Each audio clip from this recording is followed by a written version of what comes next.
संताली भाषा की साहित्यकार यशोदा मुर्मू जी हमारे बीच में उपस्थित हैं। उनसे भी आग्रह है कि वो मंच पर आ जाएं। तो आदिवासी साहित्य के जिज्ञासु दर्शक और पाठक आप सभी लोगों का लेखक मंच की इस दीर्घा में स्वागत है। हमारा स्टॉल नंबर आप जानते हैं, आदिवासी इंडिजिनस बोखाखड़ा, और ये जो स्टॉल है ये आदिवासी साहित्य जो पैन इंडिया है, जो पूरे देश भर में लिखी जा रही है, प्रकाशित की जा रही है, उन सभी का एकमात्र स्टॉल है।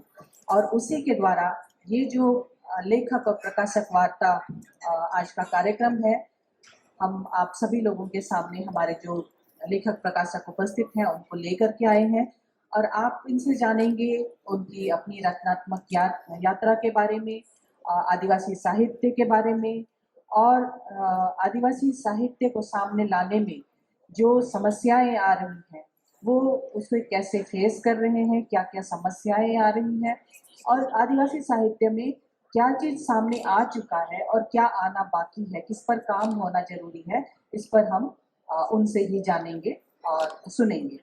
हमारे बीच में यशोदा मुर्मू जी हैं, जिनकी जो झारखंड संताल समुदाय, वैसे संताल समुदाय काफी बड़े इलाके में निवास करती है, और यहाँ पर वो एक बैंक में अधिकारी थी जिन्होंने बीआरएस ले लिया है और अभी पूरी तरह से अपनी संताली भाषा की सेवा में लगी हुई है।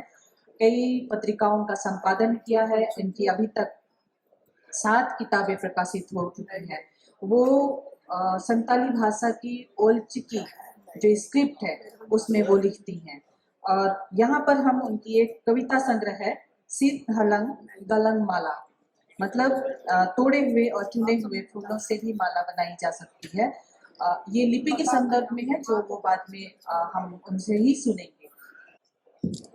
अब हमारे बीच में मैं यशोदा मुर्मू जी से बात करना चाहूँगी कि वो भी एक संताल कम्युनिटी से है। हम सभी लोग जानते हैं कि संताल कम्युनिटी ट्राइबल कम्युनिटी में अगर नेशनल लेवल पे देखें तो ये 3rd पोजीशन रखता है, और उनकी अपनी स्क्रिप्ट है जिसमें वो लोग लिख रहे हैं।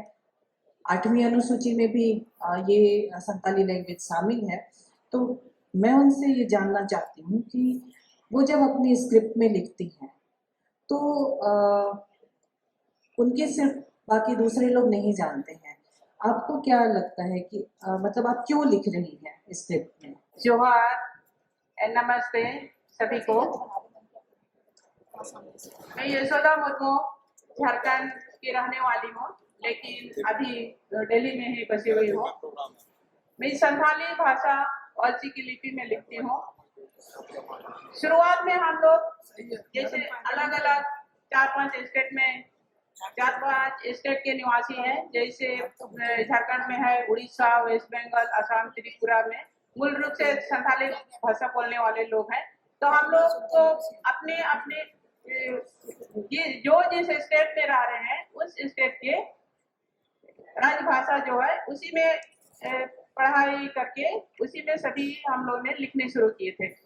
जब पंडित रघुनाथ मुर्मू जी ने ओल्ची की लिपि का सृजन किया, उसके बाद से हम लोग ओल्ची की लिपि में लिखना शुरू किए, ताकि हम लोग जो अलग अलग स्टेट में संथाली बोलने वाले लोग ही, हम लोग 7-8 स्टेट में बसे हुए हैं, लेकिन आपस में भी हम लोग अपनी भाषा में जो लिख रहे थे आपस में ही हम लोग नहीं समझ पा रहे थे।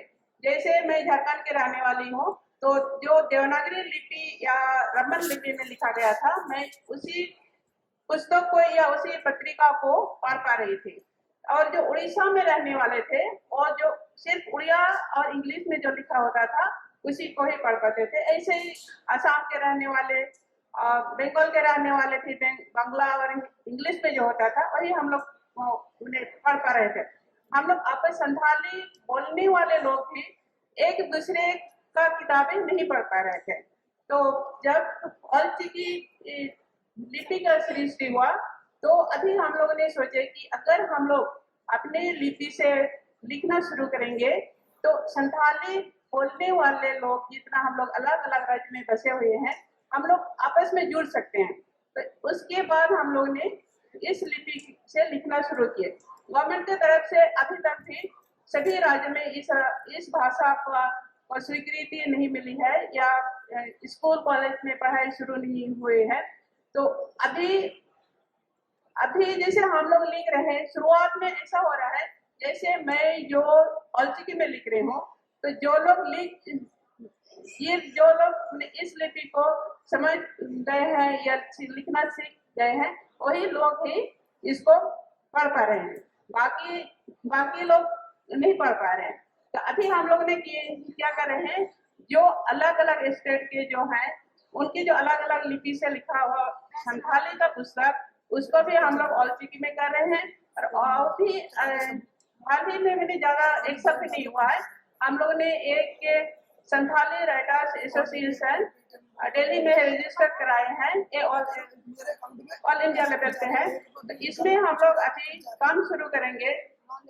शुरुआत में हम लोग जो भाषा जो स्टेट के हमारे संथाली लेखक हैं, उनका जो जिस भाषा में वो लोग ज्यादा बोलने में आसानी है, लिखने में आसानी, वो लोग उसी भाषा में लिखेंगे। उसको फिर पूरा देश में प्रचार करने के लिए उसको हम लोग हिंदी इंग्लिश में भी लिखना शुरू करेंगे। लेकिन अकेले से नहीं हो पा रहा था, इस तरह का विचार तो खुदों के अंदर आया था कि इस तरह से हम करेंगे कि आपस में हम लोग एक ही भाषा बोलने वाले लोग जुड़ जाए, लेकिन अकेले से किसी का भी नहीं हो रहा था। जब हम लोग संथाली राइटर्स एसोसिएशन शुरू किए, तो अभी हम लोग का कोशिश रहेगा इस भाषा को हिंदी इंग्लिश औलचिकी तीनों में ही करेंगे। तीनों में करने से हम लोग भी समझ पाएंगे आपस में, और उसका अनुवाद भी हिंदी और इंग्लिश में करेंगे। तो आप लोगों को भी हमारे साहित्य के बारे में समझ पाएंगे। तो अभी काम तो शुरू किए हैं, लेकिन कितना हम लोग सक्सेस हो पाएंगे अभी शुरुआत में ही है, एक साल में नहीं हुआ। संथाली राइटर्स एसोसिएशन करके दिल्ली में ही रजिस्टर्ड है, और दिल्ली में ही इसका हेड ऑफिस भी बनाए हैं, और मैं उसका संयोजक हूँ।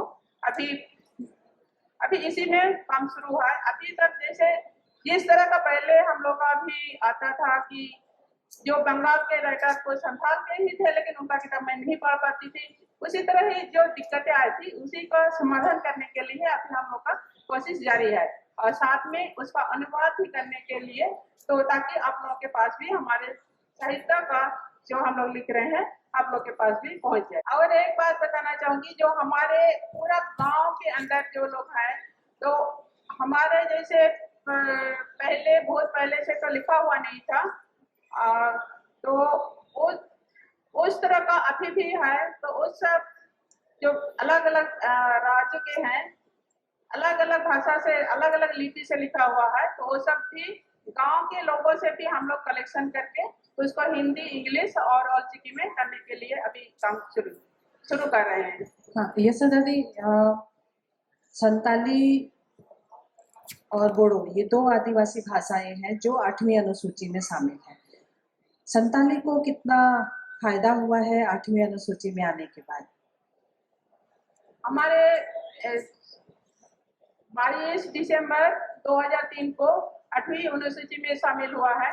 8वीं अनुसूची में शामिल होने के बाद अभी जैसे 20 साल हो गया, लेकिन 20 साल में जिस स्पीड से काम होना था उतना नहीं हो पाया है। काम तो शुरू हुआ है, गवर्नमेंट की तरफ से भी शुरू हुआ है, लेकिन उतना तक नहीं शुरू हुआ है। जैसे गवर्नमेंट की तरफ से संथाली भाषा 8वीं सूची में आने के बाद साहित्य अकादमी में शामिल हो गया, और साहित्य अकादमी में भी इसका काम अनुवाद में भी, ट्रांसलेशन में भी, और काम शुरू हो गया है 2005 से। 2003 में आया 8वीं सूची में, और 2005 से साहित्य अकादमी में इसका काम शुरू हो गया।